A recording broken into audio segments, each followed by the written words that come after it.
One important aspect of graph theory is looking at paths. So a path is simply a sequence of vertices using the edges that connect them.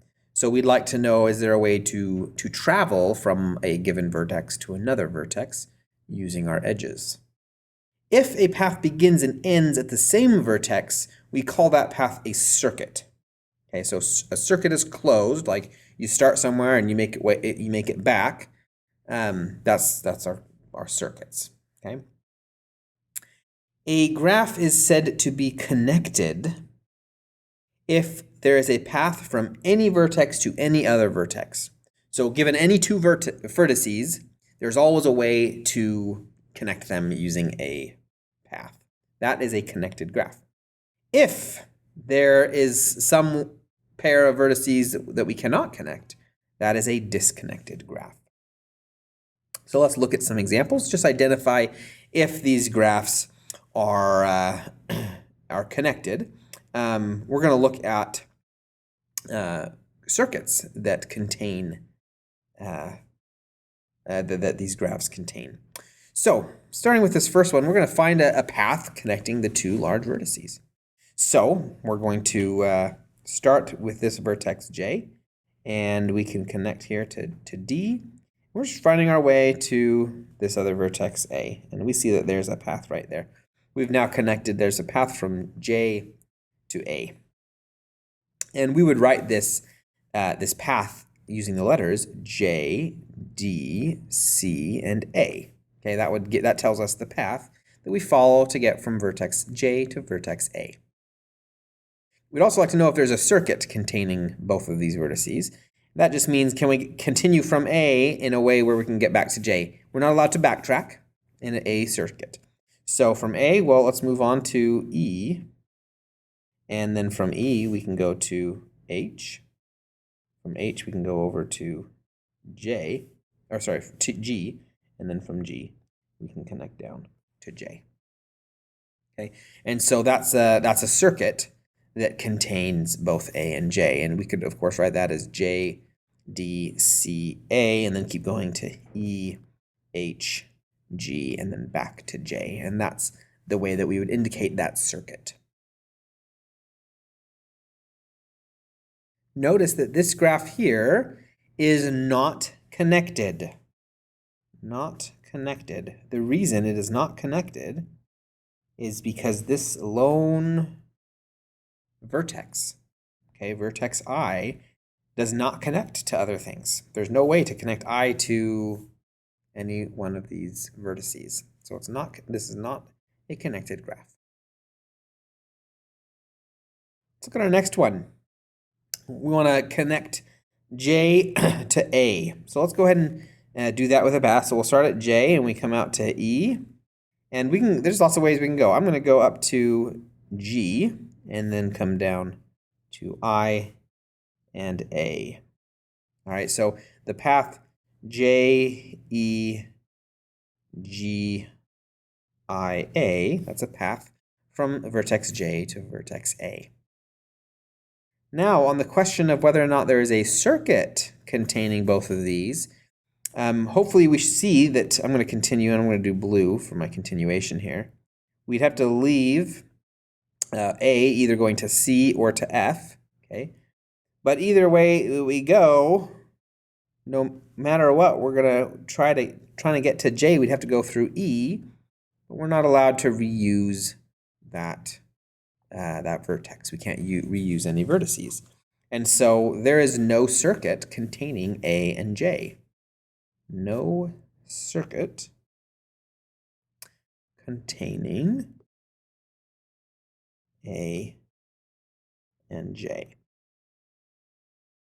And finally, on the question of whether this is connected, notice that any two vertices you pick, you would be able to connect them. Okay, we can see here that they're no matter what two vertices we pick, we'd be able to connect them with a path.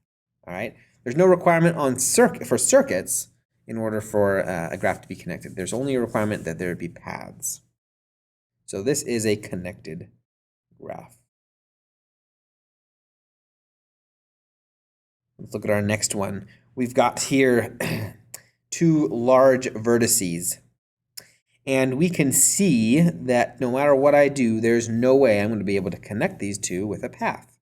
Okay, my edges here are fixed, and I can see, and this is often an easy way to kind of see, if you can draw a circle around different pieces, okay, well, this is a disconnected graph because you've got these circles. This is disconnected. And there's no way to get from one of these pieces to the other piece. This is a disconnected graph. There is no path from A to J, and of course, certainly no circuit containing those two either. Go ahead and try a few more examples. We just want to talk about connected and then see if we can get a circuit in each one. So in order for connected, we're just looking for is the graph, it consists of one piece or are there multiple pieces, okay? And there's no way that I could to take this graph here and break it into separate pieces, right? There's always edges connecting. And so this is a connected graph. As far as circuits, well, there are multiple examples of a circuit, and it really doesn't matter what you do. We're just drawing an example of a circuit. I could do this one here. Okay, there's an example of a circuit. Or I could do, say, this here. I could draw from here and go down. And it really doesn't matter how you do it. Again, we're just looking for examples. So here's an example of a circuit. Here's one. We have this graph here. Notice that this graph is one piece. Okay, there's no way to break this and look at two different pieces that are not connected by a path here. And so this is a connected graph. Okay. And let's see if we can get an example of a circuit in this graph. And again, a circuit, well, we just need to start somewhere and end where we started. We're just not allowed to repeat any vertices when we're drawing our circuit. So here's an example of a circuit in that graph. Again, that's just one example. There are multiple. Okay, here's another one. And this graph we see there's a separate piece right there and right there and right there. So those are three separate pieces. This is a disconnected graph. But of course, just because it's disconnected does not mean there are no circuits. Okay, there certainly is a circuit in this graph. We can go ahead and draw a circuit right here. Again, there are multiple possibilities, but there's one of them. Here's a real-life example where a graph might be useful. We've got a neighborhood, and we're looking at a postal carrier walking through this neighborhood to deliver mail. We'd like to create a graph that has edges showing where the carrier would need to walk to deliver the mail. Each of our black squares is a home that needs the mail. Okay, and of course we've got our streets here. So it's pretty easy to see, well, our carrier would need to walk this way. Okay, he needs to walk up along here to get those houses, down here, and across here. He then needs to continue all the way down, and he needs to circle this block completely. So that's a picture of an example of the graph. Now, I don't have to draw it right there. I can move it, and there we see an example of the graph. Okay? And of course, at the ends of each of these, the intersections would be the vertices of the graph. Okay? So here's an example of a graph, and there are lots of different techniques later, some of which we'll see, that look at finding the most efficient way to cover each of these edges, to go through each of these edges. But this is a graph that is a depiction of where the mail carrier would need to walk in order to deliver this mail. Here's another example. This is another bridges and landmasses example. We want to create a graph that determines that we could use to determine if there is a path that crosses all the bridges once. So we've got our landmass up above, we've got the 3 along the middle, and we've got the 1 below. And then we want to draw our edges, which are the bridges. So from the upper landmass, we've got 1 to each of the middle ones. So let's go ahead and draw those. And from the bottom landmass, we've got 1 to each of the left and the right landmasses. And we've got 2 that go to the middle landmass. And that's our graph. That's the depiction of the landmasses and the bridges. We'd like to find a path, if it exists, that crosses all the bridges once. Okay. So, in order to do that, I discussed this earlier. We would need to start at a vertex that has an even degree. Now, notice that, well, this vertex here, and this vertex here, and this vertex here, all have an even degree. Okay, so I need to start at one of these if I wanted to end where I began. This actually does not state that that I have to end where I began, but let's just see if we can do that. So we can move along this path, and then this one, and then this one, and then we could come back up.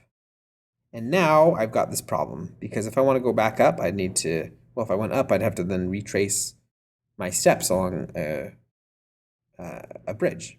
So I can't do that. So that doesn't quite work, does it? And we can see now the problem is that if I go to this one that has an odd degree, then in order to get the other 2, I'm going to have to leave and then come back, and then I'm stuck there. So I would need to end in that spot. However, I know that I need to end in this spot as well. So that's not going to quite work. What if I come down this way? If I come down this way, then I could cross there, and then there, come back down, and then I could move up this way and around, but now I hit another snag, and that's that I have both of these that I'd like to cross. And if I'm trying to avoid crossing a graph more than once, crossing an edge more than once, then I'm not going to be able to do that either. So it looks like, if we're starting at one of these things that has an even degree, it doesn't actually work out very nicely. Notice, however, we don't actually have to start and end where at the same place. So let's start at an odd degree and see what happens. If I start at this vertex right here and move away, and then come back down, then I can come up and then back down, go up to the right, back to where I started, and then cross that last bridge. So that was my first, second, third, fourth, fifth, sixth, and 7th. This is a path that crosses every bridge once. It does not, however, start and end at the same point, which was not required, so we're good on that. So that helps you to kind of see one strategy that might be useful if you're trying to cross every edge, use every edge exactly once, starting at an odd degree thing might help if you've got multiple even things that mess you up.